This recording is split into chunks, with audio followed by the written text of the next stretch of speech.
항상 대한민국의 정확하고 빠른 소식을 알리기 위한 시스코크입니다.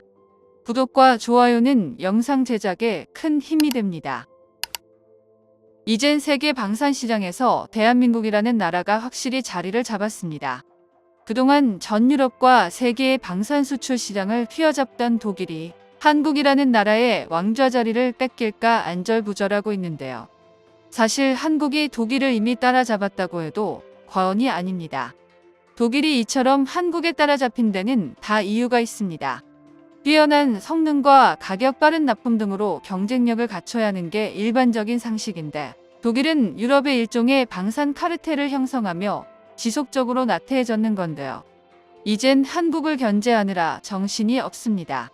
오늘은 기갑 차량의 명가인 독일을 따라잡은 대한민국의 쾌속 질주에 대해 알아보겠습니다. 유럽에서는 이미 독일제 무기에 대한 환상이 깨져가고 있습니다. 독일 무기를 버리고 한국 무기를 선택한 덕분에 수출에도 성과를 보는 나라가 있는데요. 바로 폴란드입니다.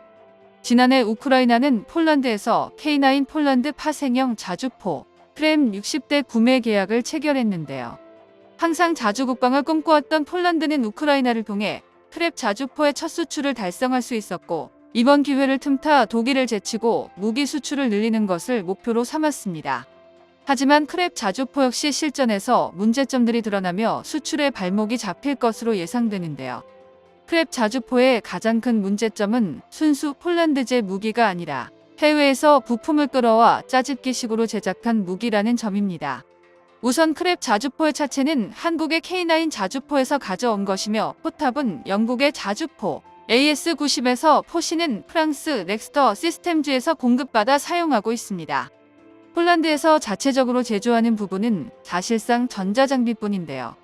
때문에 무기 가격이 부품 공급국의 사정에 따라 변동한다는 문제점을 가지고 있습니다. 또한 수출을 위해선 한국, 프랑스, 영국의 수출허가를 받아야 하기에 절차가 복잡해질 수밖에 없는 건데요. 우크라이나에 크랩 자주포를 공유하고 판매하려 했을 때 폴란드와 우크라이나는 우선 한국의 눈치를 살펴야 했습니다. 한국은 우크라이나의 지속적인 요청에도 러시아와의 관계를 고려하여 살상무기 지원을 금지하고 있었고, 수출 금지 품목에 K9 차체도 포함되는지가 문제였기 때문인데요. 이후 폴란드군 관계자를 통해 한국에서 K9 차체 이전을 검토 승인하며 크랩 자주포 수출을 묵인해 줬었다는 사실이 밝혀지기도 했습니다.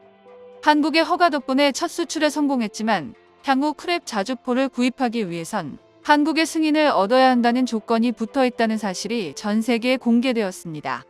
결국 크랩 자주포가 K9처럼 지속적으로 수출되는 무기가 되기는 어렵다는 건 모두가 알고 있는데요.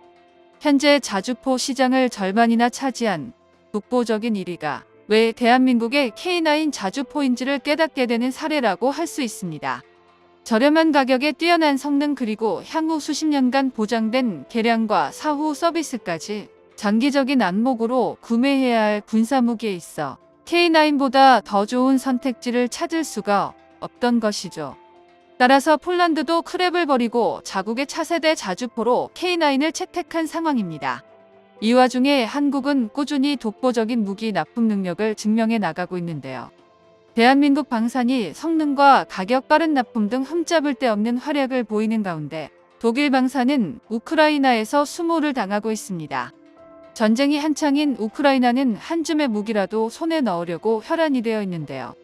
그런 우크라이나마저 독일산 무기를 손절한 것입니다. 지난 11월 영국의 매체는 아우디오카 전투로 러시아가 올해 최악의 손실을 기록했다고 보도했습니다. 러시아군이 우크라이나의 전략적 요충지 아우디오카를 탈환하기 위해 총공세를 펼치고 있지만, 막대한 기갑 장비와 병력만 잃은 채 우크라이나의 방어선을 뚫지 못하고 있다는 것인데요. 러시아군은 이번 전투를 위해 최대 8개 여단의 4만 병력을 수천 대의 전차와 장갑차를 동원해 투입했지만, 우크라이나군을 상대로 처참한 교전비 보여주고 있습니다. 러시아군은 고작 1마일을 전진하는데 7,000명의 사상자가 발생했고, 100대 이상의 전차와 250대 이상의 장갑차를 잃었는데요. 반면 우크라이나군이 지난 한 달 동안 잃은 기갑 장비는 고작 16대뿐이었습니다. 전문가들은 아우디우카 전투가 지난해 러시아 2개 여단을 읽었던 불레다르 전투 이상으로 러시아에게 가장 큰 손실을 입힐 전투가 될 것이라고 예상하고 있습니다. 러시아군의 기갑 전차를 이토록 놀라운 교전비로 막아낼 수 있었던 건 포병과 드론 지뢰로 이루어진 우크라이나군의 방어 전술이 이번에도 강력한 저지력을 보여주었기 때문인데요. 지뢰로 발을 묶고 드론을 통해 적의 위치를 정밀 관측한 후 포격으로 격파하는 우크라군의 전술을 통해 러시아 기갑 장비 수백 대가 폭파되었습니다. 막상 위력을 직접 체감한 우크라이나에서 자주포 주문을 취소했다는 소식이 전해졌습니다. 독일 매체에 따르면 우크라이나가 독일의 차세대 자주포 PZH-2100대 예약 주문을 취소했다고 전했는데요. 여러 가지가 이유가 있겠지만 가장 크게 작용한 이유는 비싼 가격과 느린 납품인 것으로 드러났습니다. 역시나 독일 방산의 고질적인 문제점이 이번에도 발목을 잡은 것인데요. 길어진 전쟁으로 허덕이는 우크라이나에게 독일은 자주포 100대에 17억 유로라는 가격을 제시했습니다. 단순 계산으로 자주포 한 대당 가격이 200억 원이라는 뜻인데요. 한국이라면 K9 자주포에 탄약 보급 차량인 K10을 세트로 팔아도 60억 원 정도이기에 같은 금액이면 K9 자주포를 무려 300대나 구매할 수 있는 금액입니다. 가격도 중요하지만 독일의 무기 수출은 실제로 점점 줄어들고 있는데요. 독일 무기의 시장 점유율은 2013에서 2017년 6.1%에서 2018에서 2022년 4.2%로 약 2%나 하락했습니다. 같은 기간 대한민국이 177% 육박하는 폭발적인 성장세를 보였음을 감안하면 독일의 방위산업 위축은 심각한 수준인데요. 가장 근본적인 원인은 독일의 국방 예산 감축에 있습니다.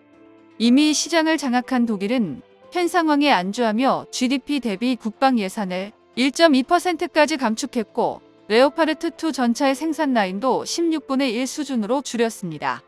그로 인해 대한민국이라는 신흥 강자가 유럽 진출을 시작하자 소 잃고 외양간 꽂힌다고 하지만 이미 대응하지 못할 수준까지 방산 역량이 추락한 것입니다. 대한민국은 유럽의 물류 허브인 폴란드를 생산기지 삼아 동서 구분 없이 유럽 전역에서 남다른 두각을 드러내고 있는데요. 서유럽 입장에서는 새로운 물결이며 압도적인 생산 능력을 바탕으로 독일을 치워버리고 빠르게 무장 전환이 가능한 유일한 대안인 셈입니다. 유럽 시장까지 점점 발을 넓혀가는 한국산 방산 무기를 응원하며 독일을 상대로 압도적으로 승리할 것입니다. 정보가 도움되셨다면 구독과 좋아요 부탁드립니다. 이상 시스코크입니다.